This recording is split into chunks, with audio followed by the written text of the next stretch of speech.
दोस्तों, रूस के राष्ट्रपति व्लादिमीर पुतिन जस्ट भारत आकर के गए हैं। ये यात्रा बहुत सारे मायनों में बहुत ज़्यादा इंपॉर्टेंट है। क्यों आज इस यात्रा के बारे में मेरी आपसे बात करना जरूरी है, जानते हैं आज के वीडियो में।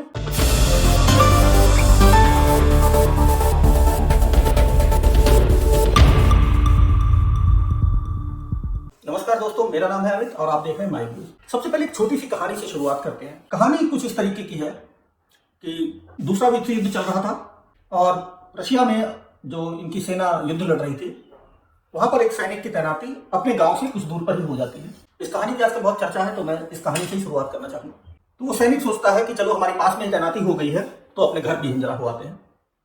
अपने घर जाता है, गांव जाता है। वहां पर जाकर के वो देखता है कि दुश्मन देशों की सेनाओं ने उसके गांव पर बमबारी कर दी है। उसमें औरतें, बच्चे, जो भी लोग गांव में थे वो मारे गए हैं।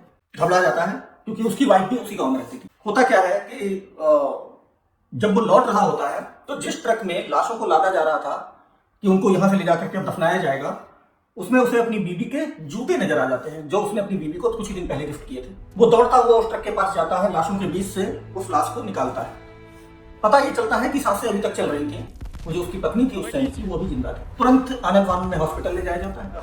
किसी तरीके से करके डॉक्टर उसकी जान बचा लेते हैं। उसकी वाइफ उसमें प्रेग्नेंट होती है। कुछ समय बाद एक बच्चे का जन्म होता है और उसका नाम रखा जाता है व्लादिमीर पुतिन, जिसको भाग्य ने ही रशिया पे लिख दिया। आगे की कहानी कभी और डिस्कस करेंगे कि कैसे वो बहुत ही गरीब बच्चा रशिया का राष्ट्रपति बनता है, और जैसा राष्ट्रपति बना वैसा ना रशिया में कभी हुआ, ना कभी मुझे लगता है हो पाएगा पुतिन के बाद में।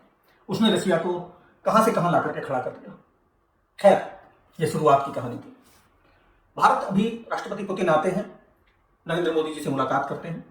बहुत सारी जो एग्रीमेंट्स हैं वो साइन होती हैं। उस एग्रीमेंट के साइन से ज्यादा इंपॉर्टेंट ये यात्रा इसलिए है कि दुनिया को एक मैसेज भारत ने क्लियर कट दे दिया है, रशिया ने भी दे दिया है कि वेस्ट के हिसाब से अब दुनिया नहीं चलेगी। अब दुनिया वैसी नहीं रहेगी जैसी वेस्ट कभी सोचता था। जैसा कि हमारे एस जयशंकर जो विदेश मंत्री, उन्होंने बयान में भी कहा था कि Europe thinks that Europe's problem are the world's problem and world's problem are not Europe's problem. दुनिया वैसी अब नहीं रहेगी, दुनिया तेजी से बदलेगी। कुछ महत्वपूर्ण समझौते हैं जो हुए हैं, जिनके बारे में आपको बता दूं। एक है reciprocal exchange of logistics agreement. ये समझौता बहुत ही अहम है। अहम इसलिए है कि ये रशिया को लगभग भारत और रशिया को नेटो के बराबर का साझेदार बना देता है। इस समझौते को होने के बाद में भारतीय सेना के, खासकर नौसेना के जो बंदरगाह हैं, जो उनके नौसेना के अड्डे हैं, वो रशिया की नेवी यूज कर सकती है। रशिया के जहाज वहां पर आ सकते हैं। इसी तरीके से भारतीयों को, भारतीय जो शिप्स हैं, नौसेना के जहाज हैं या भारतीय जो आर्मी के जो इनके विमान हैं, वो रशिया के पोर्ट्स का और उनके हवाई अड्डों का यूज कर सकते हैं। बहुत बड़ी बात है ये। दूसरी सबसे इंपॉर्टेंट इस एग्रीमेंट में एक चीज है कि यूरोप का जो रास्ता है, अब देखिए आर्कटिक जो समुद्र है, जैसा कि आप नक्शे में देखेंगे, आर्कटिक जमा हुआ रहता है, लेकिन वहां पर भी बर्फ अब धीरे धीरे पिघल रही है और जैसे जैसे ये बर्फ पिघलेगी वो रास्ता ओपन होता जा रहा है।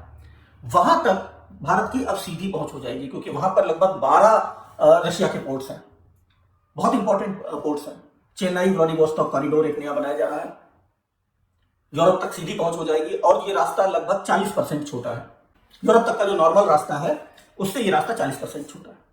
दैट मीन्स हमारी कॉस्ट बचेगी। इतने इंपॉर्टेंट ये एग्रीमेंट्स है, उससे ज्यादा इंपॉर्टेंट ये है कि ये वर्ल्ड को सिग्निफाई क्या कर रहे हैं। रशिया के लिहाज से देखा जाए तो रशिया वर्ल्ड को ये बता रहा है, खासकर चाइना को ये बता रहा है कि हमारी तुम पर ओवर डिपेंडेंस अब नहीं है। हम भी मल्टी जो पोलर वर्ल्ड है उसमें अपना स्थान और भी देशों को देना चाहते हैं। लगभग 35 लाख वर्कर रशिया ने डिमांड किए हैं जो रशिया जाएंगे। हमारे लोग यहाँ से कामगार हैं, अलग अलग टाइप के, रशिया ने मांगे हैं। कुछ दिनों में मुझे लग रहा है उनका जाना शुरू हो जाएगा, क्योंकि रशिया में युद्ध काफी समय से चल रहा है। तो रशिया के जो काफी सारे लोग हैं वो भी युद्ध में हैं, अलग अलग पोस्ट पे। तो उनकी जगह पर जो जगह खाली हो रही है वहां पर हमें रशिया को और लोगों की जरूरत है, और इंडिया से अच्छा साझेदार इसमें कोई मिल नहीं सकता। अभी इजराइल भी हमारे लगभग 1 लाख लोग गए थे काम करने के लिए। अच्छी लाइफ है, अच्छी लाइफ स्टाइल है और अच्छी सैलरी है। भारत ने जो वेस्ट को मैसेज दिया है, डोनाल्ड ट्रंप जैसे इगोइस्टिक आदमी को एक मैसेज चला गया है कि भारत कनपट्टी पर बंदूक रखकर समझौता नहीं करेगा, भारत वही करेगा जो भारत के हित में है। और ये जो सैन्य समझौता रशिया के साथ किया गया है, ये बहुत रिमार्केबल है। याद रखिए, भारत रशिया को छोड़ नहीं सकता है।